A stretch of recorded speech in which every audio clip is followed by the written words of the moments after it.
حبيبتي منى، محضره اغنيه هتغنيها دلوقتي معانا في اللقاء وفي البرنامج؟ اللي انتوا عايزينه. ايه اللي جاهز عندك دلوقتي؟ اللي جاهز معايا دلوقتي ممكن نقول أما براوة براوة أما براوة دور حبيبي ترى آخر تراوة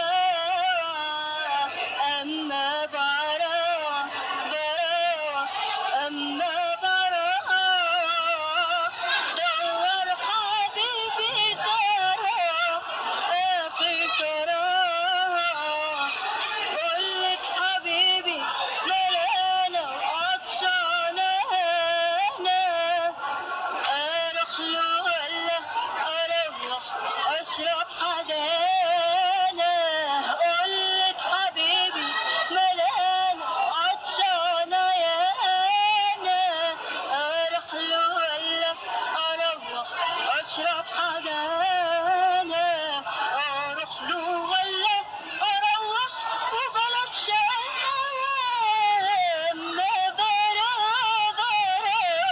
على الشقاوة يا ناس لوموني لوموني ما ترحموني أحب لوم العوازل لما يلوموني يا ناس لوموني لوموني ما ترحموني أحب لوم العوازل لما يلوموني وأنا وحبيبي يا عيني حلو حلاوة وأقول يا عيني يا ويلي أما براوة. ايه الجمال ده؟ ايه الصوت الجميل دوت؟ انا عايز اعرف بقى ايه الشياكه والحلاوه دي؟ حلو النهارده. انت كيوت حاجه جميله ميراج. انت نورتينا بصوتك الجميل واسعدت الاطفال وفي وسط نخبه من نجوم الصحافه والاعلام والقنوات الفضائيه. دايما منورانا يا ميراج في اللقاءات الفنيه. ربنا يخليك جدا جدا، انا سعيده جدا يا استاذ سعيد، وحضرتك عارف ان كل لقاء دايما بيكون مميز في ايفنت حلو والنهارده احلى بكتير يعني مع الاطفال.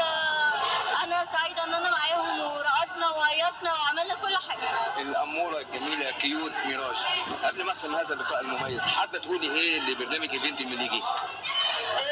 حابه اقول ان هو يعني دايما بيدعم الفن ويعني بيحب الفن والفنانين والنجوم ويعني برنامج حلو ومميز، وانا عن نفسي انا متابعه حضرتك. بتزيدني شرف، بتزيدني شرف يا ميراج. انا دايما بتابعه ربنا يخليك، كل سنه وانت طيب. ودايما متميز ومتألق